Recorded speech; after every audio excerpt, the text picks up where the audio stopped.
الحمد لله نحمده ونستعينه ونؤمن به ونتوكل عليه ونعوذ بالله من شرور أنفسنا ومن سيئات أعمالنا من يهده الله فلا مضل له ومن يضلله فلا هادي له أشهد أن لا إله إلا الله وحده لا شريك له وأشهد أن محمدًا عبده ورسوله أرسله بالهدى ودين الحق ليظهره على الدين كله وكفى بالله شهيدا اللهم صل على محمد وعلى آل محمد كما صليت على إبراهيم وعلى آل إبراهيم إنك حميد مجيد اللهم بارك على محمد وعلى آل محمد كما باركت على إبراهيم وعلى آل إبراهيم إنك حميد مجيد أما بعد فإن خير الكلام كلام الله وخير الهدي هدي محمد صلى الله عليه وسلم وشر الأمور محدثاتها وكل محدثة بدعة وكل بدعة ضلالة وكل ضلالة في النار يا أيها الإخوان والأخوات أوصيكم وإياي أولا بتقوى الله أعوذ بالله من الشيطان الرجيم بسم الله الرحمن الرحيم يا أيها الذين آمنوا اتقوا الله حق تقاته ولا تموتن إلا وأنتم مسلمون ഏറ്റവും സ്നേഹം നിറഞ്ഞ സത്യവിശ്വാസികളെ സത്യവിശ്വാസിനികളെ സഹോദരി സഹോദരന്മാരെ, അല്ലാഹു റബ്ബുൽ ഇസ്സത്തിൻ്റെ വിധിവിലക്കുകൾക്കനുസരിച്ച് ജീവിതത്തെ ക്രമീകരിക്കണമേ എന്ന് ആദ്യമേ എന്നോടും തുടർന്ന് നിങ്ങളോടും ഉപദേശിക്കുകയാണ്, വസിയത്ത് ചെയ്യുകയാണ്. അല്ലാഹു നമുക്ക് സമ്മാനിച്ച വലിയൊരു അനുഗ്രഹത്തിൻ്റെ ദിനമാണിന്ന്. പുതിയ വസ്ത്രങ്ങൾ ധരിച്ച് ഇങ്ങനെ മിസൈൽ പൊട്ടാതെ, അതേപോലെ തോക്കുകൾക്കിടയിലൂടെ വരാതെ സമാധാനത്തോടുകൂടി ഇവിടെ വന്നിരിക്കാനും ഈ ഒരു ഈദിൻ്റെ ആഘോഷത്തിൽ പങ്കെടുക്കാനും നമുക്ക് സാധിച്ചു. ലോകത്തിൻ്റെ വിവിധ ഭാഗങ്ങളിൽ മുസ്ലിങ്ങൾ വളരെയധികം പ്രയാസം അനുഭവിച്ചു കൊണ്ടിരിക്കുകയാണ് നമ്മുടെ സഹോദരങ്ങൾ. അള്ളാഹു അവർക്കെല്ലാവർക്കും അർഹമായ പ്രതിഫലവും അവരുടെ കാര്യങ്ങൾ അള്ളാഹു എളുപ്പമാക്കി തീർക്കുകയും ചെയ്യുമാറാകട്ടെ. സന്തോഷത്തിൻ്റെ ഈ വേളയിലും ഒരു മുഅ്മിന് മറന്നുപോകാൻ പാടില്ലാത്ത ചില യാഥാർത്ഥ്യങ്ങളുണ്ട്, അത് ഓർമ്മപ്പെടുത്തുകയാണ്. നാം ഇന്നനുഭവിക്കുന്ന ഈ സന്തോഷവും ഈ പെരുന്നാൾ ദിനവുമെല്ലാം താൽക്കാലികമായ ഒരു ദുനിയാവിലെ ചെറിയ ചെറിയ കാര്യങ്ങളാണ്. ഈ കാണുന്ന സമ്പത്തോ നമ്മുടെ ചുറ്റുമുള്ള ആളുകളോ ആഘോഷങ്ങളോ ഒന്നും ശാശ്വതമല്ല. നമ്മുടെ ഈ ഭൗതിക ജീവിതത്തിനൊരു അവസാനമുണ്ട്, അത് മരണമാണ്. ആ മരണത്തിലേക്ക് നമ്മൾ നടന്നെടുക്കുകയല്ല, ഓടിയെടുക്കുകയാണ് യഥാർത്ഥത്തിൽ മരണത്തിലേക്ക് ഓരോരുത്തരും. ആ മരണത്തെക്കുറിച്ചും അതിനുശേഷമുള്ള ജീവിതത്തെക്കുറിച്ചും എപ്പോഴും ബോധത്തോടുകൂടി ജീവിക്കുന്നവനാണ് നാളെ പരലോകത്ത് വിജയിയായി ഉയർത്തെഴുന്നേൽപ്പിക്കപ്പെടുക. കുല്ലു നഫ്സിൻ ദായിഖത്തുൽ മൗത്ത്, ഓരോ ജീവനും മരണം ആസ്വദിക്കുക തന്നെ ചെയ്യും. രാജാവെന്നോ പ്രജയെന്നോ പണക്കാരനെന്നോ പാവപ്പെട്ടവനെന്നോ വ്യത്യാസമില്ലാതെ എല്ലാവരും മരണത്തിലേക്ക് നടന്നു നീങ്ങും. കഴിഞ്ഞ പെരുന്നാളിന് നമ്മുടെ കൂടെ ഉണ്ടായിരുന്ന എത്രയോ പ്രിയപ്പെട്ടവർ ഇന്നവർ ഖബറിൻ്റെ അടിയിലാണ്. അവർ ഹിസാബ് കാത്തിരിക്കുകയാണ്. അവർ ചെയ്ത പ്രവർത്തനത്തിൻ്റെ ഫലം അവർ അനുഭവിക്കുവാൻ വേണ്ടി കാത്തിരിക്കുകയാണ്. അള്ളാഹു അവരുടെ ഖബർ വിശാലമാക്കട്ടെ. നാളെ നമ്മളും ആ അവസ്ഥയിലേക്ക് മാറേണ്ടവരാണ്, ഖബറിൽ കിടക്കേണ്ടവരാണ്. നമ്മളില്ലാത്ത ഒരു വീട്, നമ്മളില്ലാത്ത ഒരു ഡൈനിങ് ടേബിൾ, നമ്മളില്ലാത്ത ഒരു പള്ളി, നമ്മളില്ലാത്ത ഒരു സഫ്, അതൊക്കെ നമ്മൾ മനസ്സിൽ കാണണം. ഇന്നമാ തുവഫൗന ഉജൂറഹും യൗമൽ ഖിയാമ, നിങ്ങളുടെ പ്രതിഫലങ്ങൾ ഉയർത്തെഴുന്നേൽപ്പിൻ്റെ നാളിൽ മാത്രമേ പൂർണ്ണമായി നൽകപ്പെടുകയുള്ളൂ. ഇവിടുന്ന് നന്മക്ക് പൂർണ്ണമായ പ്രതിഫലമില്ല, ഇവിടുന്ന് തിന്മക്ക് പൂർണ്ണമായ ശിക്ഷയില്ല. ദുനിയാവിൽ നാം ചെയ്യുന്ന നന്മകൾക്കും ത്യാഗങ്ങൾക്കുമുള്ള യഥാർത്ഥ കൂലി ലഭിക്കുന്നത് പരലോകത്ത് വെച്ചാണ്. ആർ നരകത്തിൽ നിന്ന് അകപ്പറ്റപ്പെടുകയും സ്വർഗത്തിലേക്ക് പ്രവേശിപ്പിക്കപ്പെടുകയും ചെയ്യുന്നുവോ അവരാണ് വിജയം വരിച്ചവൻ. ദുനിയാവിലെ ബിസിനസ്സിൻ്റെ വിജയമോ വലിയ വീടോ ഉയർന്ന പദവികളോ ഒന്നുമല്ല യഥാർത്ഥ വിജയം. മറിച്ച് പരലോകത്ത് അല്ലാഹുവിൻ്റെ തൃപ്തി ലഭിക്കണം, പരലോകത്ത് അല്ലാഹുവിൻ്റെ വിചാരണ പാസ്സാകണം, നരകശിക്ഷയിൽ നിന്ന് രക്ഷപ്പെട്ട് സ്വർഗം നേടിയെടുക്കാൻ നമുക്ക് സാധിക്കണം. വമൽ ഹയാത്തി ദുനിയ, ഈ ദുനിയാവ് എന്താണ്? ഇല്ല മത്താഉൽ ഗുറൂർ. ഈ ദുനിയാവെന്ന് പറയുന്നത് വെറും ഒരു ചതിച്ചരക്കാണ്, ചതിക്കുന്ന ചരക്കാണ്. ഈ ദുനിയാവിനെ ഓർമ്മിക്കുമ്പോൾ പരലോകത്ത് മറന്നുപോകുന്നു, അള്ളാഹുവിൻ്റെ വിചാരണയെ മറന്നുപോകുന്നു, ഉയർത്തെഴുന്നേൽപ്പിനെ മറന്നുപോകുന്നു. ഒരു പരലോക യാത്രികൻ്റെ വിശ്രമ കേന്ദ്രം മാത്രമാണ്, തൽക്കാലം തങ്ങാനുള്ള ഒരു സ്ഥലം മാത്രമാണ് ദുനിയാവ്. അതുകൊണ്ട് നമ്മുടെ ഓരോ ദിവസത്തെയും പ്രവർത്തനങ്ങൾ മരണശേഷമുള്ള ജീവിതത്തെ നന്നാക്കാൻ വേണ്ടിയുള്ളതായിരിക്കണം. നമ്മുടെ ആരാധനകൾ, നമ്മുടെ പെരുമാറ്റങ്ങൾ, നമ്മുടെ സാമ്പത്തിക ഇടപാടുകൾ എല്ലാം അല്ലാഹുവിന് പൊരുത്തപ്പെടുന്ന തൃപ്തിപ്പെടുന്ന രീതിയിലായിരിക്കണം. നാളേക്ക് എന്ത് സമ്പാദിച്ചുവെന്ന് സ്വന്തത്തോട് ചോദിക്കുക. വത്തഖൂ യൗമൻ തുർജഊന ഫീഹി ഇലല്ലാഹ്, നിങ്ങൾ അല്ലാഹുവിലേക്ക് മടക്കപ്പെടുന്ന ഒരു ദിവസത്തെ കാത്തു സൂക്ഷിച്ചുകൊള്ളുക എന്ന് അല്ലാഹു തആല ഖുർആനിലൂടെ പറയുന്നു. ആഘോഷങ്ങളുടെ ഈ വേളയിൽ അല്ലാഹുവിനെ മറന്നുപോകാതെ, ഹറാമുകളിലേക്ക് വീണുപോകാതെ സൂക്ഷിക്കുക. ഒരു പെരുന്നാൾ ദിനം മുഴുവൻ റീൽസ് കണ്ട്, ഒരു പെരുന്നാൾ ദിനം മുഴുവൻ എന്തോ മ്യൂസിക് കേട്ട് അങ്ങനെ തീർക്കുന്ന ഹതഭാഗ്യരുടെ കൂട്ടത്തിൽ നമ്മൾ പെടാതിരിക്കാൻ ശ്രദ്ധിക്കണം. മരണത്തെയും മരണാനന്തര ജീവിതത്തെയും നല്ല നിലയിലാക്കുവാൻ വേണ്ടിയുള്ള തയ്യാറെടുപ്പുകൾ നടത്താൻ ഈ പെരുന്നാൾ ദിനത്തിൽ നാം പ്രതിജ്ഞാബദ്ധരാകണം. ബലിപെരുന്നാൾ, ഈദുൽ അദ്ഹ, അത് കേവലം നല്ല വസ്ത്രങ്ങൾ ധരിക്കാനും രുചികരമായ ഭക്ഷണം കഴിക്കുവാനുമുള്ള ദിവസം മാത്രമല്ല, അതിനപ്പുറം അതിന് മഹത്തായ ഒരു ചരിത്രം അതിൻ്റെ പിന്നിലുണ്ട്. ഒരു ത്യാഗത്തിൻ്റെ ചരിത്രം, പൂർണ്ണമായ സമർപ്പണത്തിൻ്റെ വിജയഗാഥയാണ് യഥാർത്ഥത്തിൽ ഈ ബലിപെരുന്നാൾ നമുക്ക് നൽകുന്ന സന്ദേശം. അള്ളാഹുവിൻ്റെ പ്രീതിക്ക് മുന്നിൽ സ്വന്തം ഇഷ്ടങ്ങളെയും ആഗ്രഹങ്ങളെയും എങ്ങനെ മാറ്റിവെക്കണമെന്നൊരു കുടുംബം പ്രായോഗികമായി കാണിച്ചു തന്ന ചരിത്രമാണ് ഓർമ്മപ്പെടുത്തുന്നത്. ഇബ്രാഹിം നബി അലൈഹിസ്സലാം, മഹദിയായ ഹാജറ ബീവി, അവരുടെ കൺമണിയായ ഇസ്മായിൽ അലൈഹിസ്സലാം എന്നിവരടങ്ങുന്ന മാതൃകാ കുടുംബത്തിൻ്റെ വലിയ ഒരു ഇസ്ലാമികമായ അടിത്തറയുള്ള ചരിത്രമാണ് നമുക്ക് പഠിക്കാനുള്ളത്, മനസ്സിലാക്കാനുള്ളത്. വാർദ്ധക്യമായ കാലത്ത് അള്ളാഹു കനിഞ്ഞു നൽകിയ ജീവനക്കാളേറെ സ്നേഹിച്ച സ്വന്തം മകനെ ബലിയർപ്പിക്കുവാൻ അള്ളാഹുവിൻ്റെ കൽപ്പന ഉണ്ടാകുന്നു. ഇബ്രാഹിം അലൈഹിസ്സലാം മടിച്ചു നിന്നില്ല. ഉപ്പ തൻ്റെ സ്വപ്നത്തെക്കുറിച്ച് പറഞ്ഞപ്പോൾ ആ പിഞ്ചു മകൻ നൽകിയ മറുപടി ചരിത്രത്തിൽ സ്വർണ്ണലിപികളാൽ എഴുതപ്പെട്ട കാര്യമാണ്. ഖാല യാ അബത്തി ഫഅൽ മാ തുഅ്മർ സതജിദുനി ഇൻഷാ അല്ലാഹു മിനസ് സ്വാബിരീൻ. ഉപ്പ, നിങ്ങളോട് കൽപ്പിക്കപ്പെട്ടതെന്തോ അത് ചെയ്തു കൊള്ളുക. അള്ളാഹു ഉദ്ദേശിച്ചാൽ ഞാൻ ക്ഷമാശീലരിൽപ്പെട്ടവരായി എന്നെ നിങ്ങൾക്ക് കാണാം. മരുഭൂമിയിൽ തങ്ങളെ തരിച്ചാക്കി മടങ്ങുന്ന ഭർത്താവിനോട് ഹാജറ ബീവി ചോദിക്കുന്ന ഒരു ചോദ്യമുണ്ട്. അഅമറകല്ലാഹ്, അള്ളാഹു കൽപ്പിച്ചിട്ടാണോ താങ്കൾ ഞങ്ങളെ ഇവിടെ ഇട്ടേച്ചു പോകുന്നത്? അതെ എന്ന് മറുപടി ഇബ്രാഹിം അലൈഹിസ്സലാമയുടെ വായിൽ നിന്ന് കേട്ടപ്പോൾ, എങ്കിൽ അള്ളാഹു ഞങ്ങളെ കൈവിടില്ല, എങ്കിൽ അള്ളാഹു ഞങ്ങളെ കൈവിടില്ല. അതാണ് വിചാരം, അതാണ് വികാരം, അതാണ് വിശ്വാസം, അതാണ് ചിന്ത, അതാണ് സമാധാനത്തിൻ്റെ സന്ദേശം. അള്ളാഹു നമ്മളെ കൈവിടുകയില്ല. അള്ളാഹു കൽപ്പിച്ചത് പ്രവർത്തിച്ചാൽ ഈ ഒരു കുടുംബത്തിൻ്റെ പൂർണ്ണമായ സമർപ്പണത്തിൽ നിന്നാണ് യഥാർത്ഥ ത്യാഗത്തിൻ്റെ ചരിത്രമുണ്ടാകുന്നത്. അവിടെ ഈ സമർപ്പണത്തെയാണ് അള്ളാഹു മൃഗബലിയിലൂടെ, ഉളുഹിയ്യത്തിലൂടെ ലോകാവസാനം വരെയുള്ള വിശ്വാസികൾക്ക് ആരാധനയായി നിശ്ചയിച്ചത്. നാം ഇന്നറിയിക്കുന്ന ബലിമൃഗങ്ങളുടെ മാംസമോ രക്തമോ അള്ളാഹുവിലേക്ക് എത്തുന്നില്ല.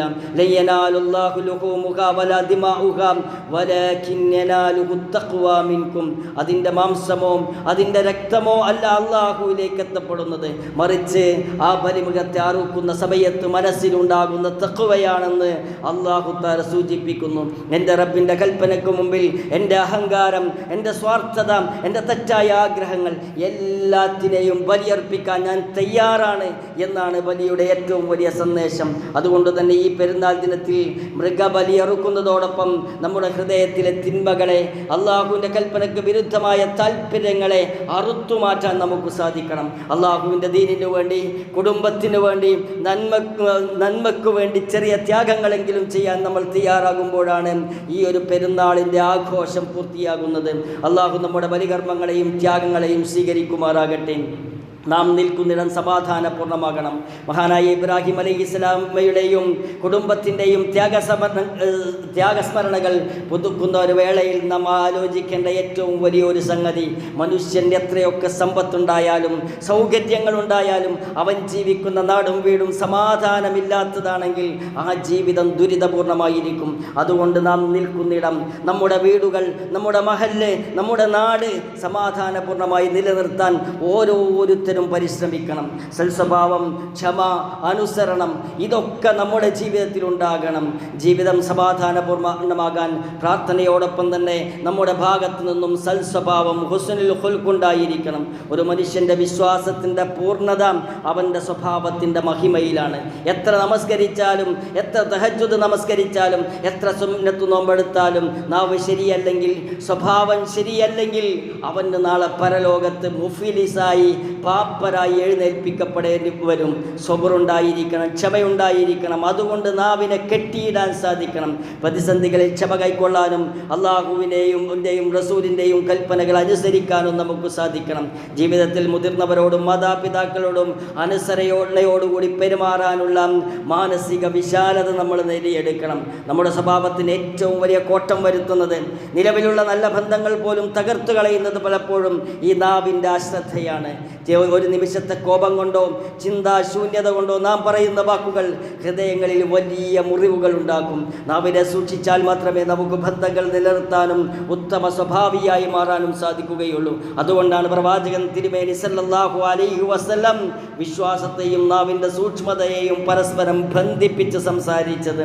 മൻ കാന യുഅ്മിനു ബില്ലാഹ്, ആരെങ്കിലും അല്ലാഹുവിൽ വിശ്വസിക്കുന്നുണ്ടെങ്കിൽ, വൽ യൗമിൽ ആഖിർ, ആരെങ്കിലും പരലോകത്തിൽ വിശ്വസിക്കുന്നുണ്ടെങ്കിൽ, ഫൽയഖുൽ ഖൈറാ, അവൻ നല്ലത് പറയട്ടെ.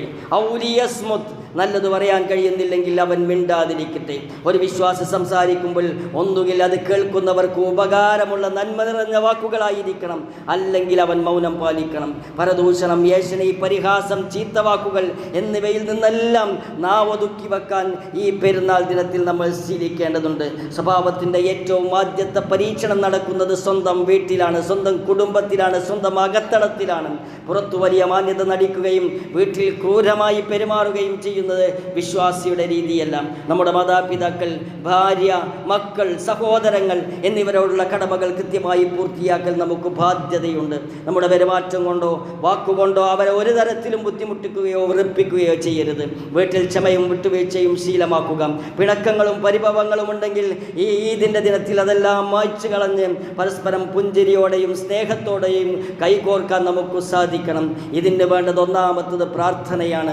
ഒരു നാടിൻ്റെ ഐശ്വര്യത്തിനു വേണ്ടി, അതിൻ്റെ സമാധാനത്തിനു വേണ്ടി എങ്ങനെയാണ് പ്രാർത്ഥിക്കേണ്ടതെന്ന് ഇബ്രാഹിം അലൈഹിസ്സലാം നമുക്ക് കാണിച്ചു തന്നിട്ടുണ്ട്.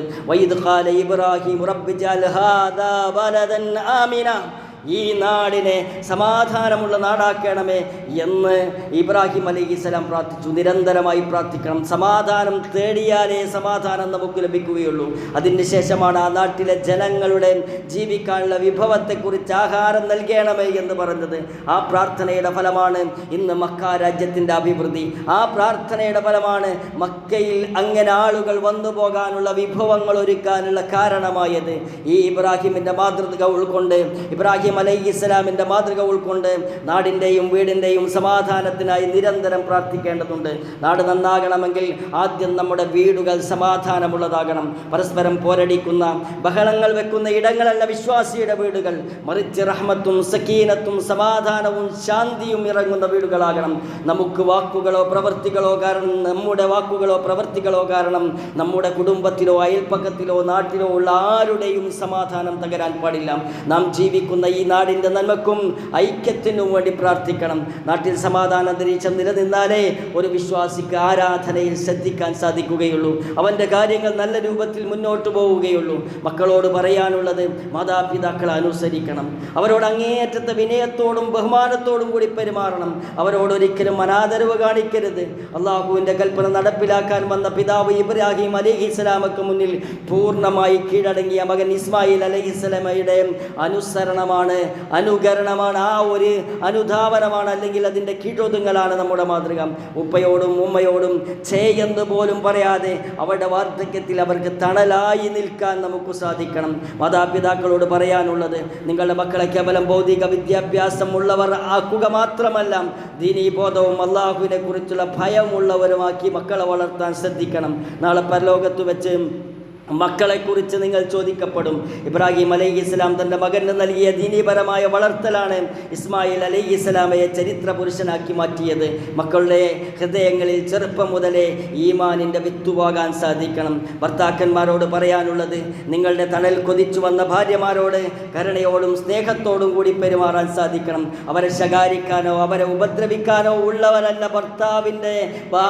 ഭർത്താവിൻ്റെ ജോലി. അത് മനസ്സിലാക്കണം. ഖൈറുക്കും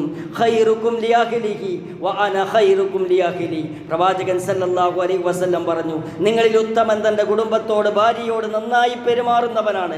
ഞാൻ എൻ്റെ കുടുംബത്തോട് ഏറ്റവും നന്നായി പെരുമാറുന്നവനാണെന്ന് നബിയുനാ മുഹമ്മദ് സല്ലല്ലാഹു അലൈഹി വസല്ലം പറഞ്ഞു. നിങ്ങൾ ഉത്തമനാണോ എന്ന് തീരുമാനിക്കുന്നത് പുറത്തുള്ള സ്വഭാവമല്ല, മറിച്ച് വീട്ടിനകത്ത് ഭാര്യയോടുള്ള പെരുമാറ്റമാണെന്ന് തിരിച്ചറിയണം.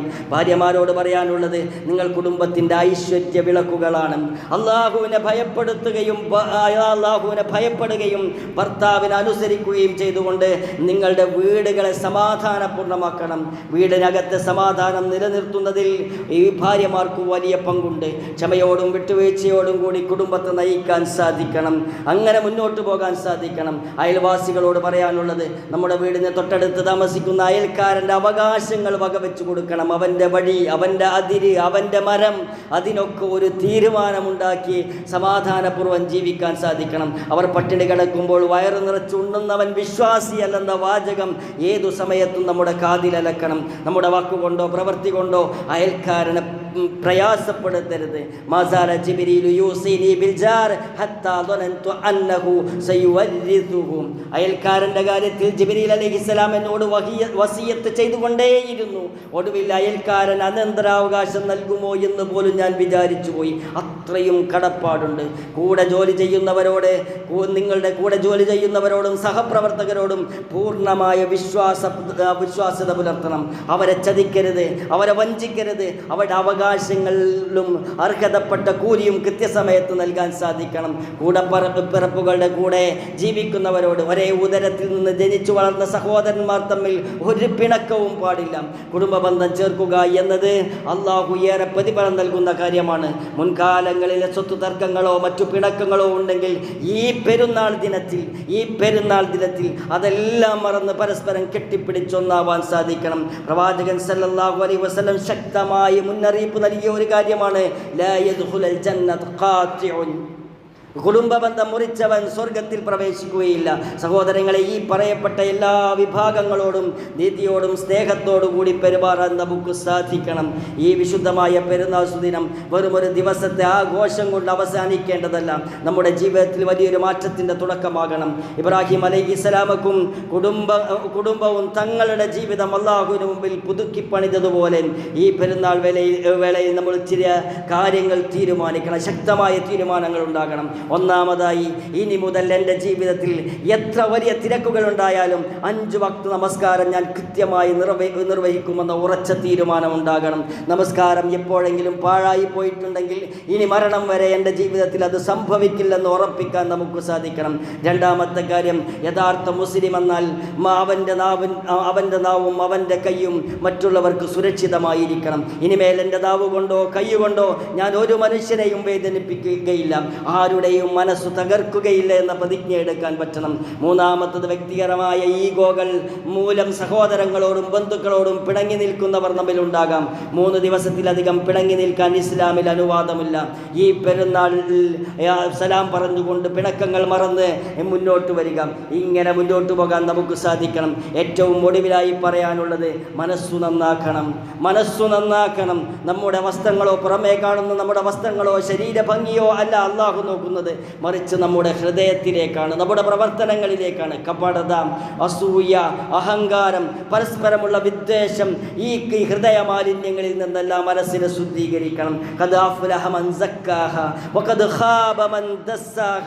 തീർച്ചയായും തൻ്റെ മനസ്സിനെ പരിശുദ്ധമാക്കിയവൻ വിജയിച്ചു, അതിനെ കളങ്കമാക്കിയവൻ പരാജയപ്പെട്ടു. നമ്മൾ ആരെ ഉപദ്രവിച്ചാലും അവർക്ക് മനസ്സിൽ വേദന വരുമ്പോൾ നമ്മുടെ മനസ്സ് മലിനപ്പെടും. അവർക്ക് മനസ്സിൽ വേദന വരുമ്പോൾ നമ്മുടെ മനസ്സ് കലങ്കപ്പെടും. ഒരാളോടൊരു വാക്യം പറയുമ്പോൾ ആ വാക്യം എന്നോടൊരാൾ പറഞ്ഞാൽ എത്ര വിഷമം എനിക്കുണ്ടാകും എന്നാലോചിക്കാനും ചിന്തിക്കാനും കഴിയണം. നാം എപ്പോഴാണ് ഈ ദുനിയാവിനോട് വിട പറയുകയെന്നറിയില്ല.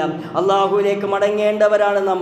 പാമ്പ് കടിച്ചിട്ടായാലും ആക്സിഡൻ്റ് ഉണ്ടായിട്ടായാലും ടൂറ് പോയിട്ട് വെള്ളത്തിൽ വീണ് മരിച്ചാലും ഇടിമിന്നലേറ്റു മരിച്ചാലും ഏത് രൂപത്തിലാണ് നമ്മുടെ മരണം, എവിടെ വെച്ചാണ് നമ്മുടെ മരണം, ഏത് സ്ഥലത്താണ്, ഏത് സമയത്താണ്, ഏത് ദിവസമാണെന്ന് അറിയാത്ത ഒരു കാര്യമാണ് മരണം. അള്ളാഹുവിലേക്ക് മടങ്ങേണ്ടവരാണ് നാം എന്ന ചിന്ത ഏത് സമയത്തും ഉണ്ടാകണം. നാളെ അള്ളാഹുവിൻ്റെ കോടതിയിൽ ഹാജരാക്കപ്പെടുമ്പോൾ ശുദ്ധമായ ഒരു ഹൃദയവുമായി ചെല്ലുന്ന അവസ്ഥയുണ്ടാകണം. ഖൽബുൻ സലീം, രക്ഷപ്പെട്ട ഹൃദയങ്ങളുമായി ചെല്ലണം. അതുകൊണ്ട് ഹൃദയത്തിലെ കറകളെല്ലാം കഴുകിക്കളഞ്ഞ് പരസ്പരം സ്നേഹിക്കാനും മാപ്പ് നൽകാനും ഈ പുണ്യദിനത്തിൽ നമുക്ക് സാധിക്കണം.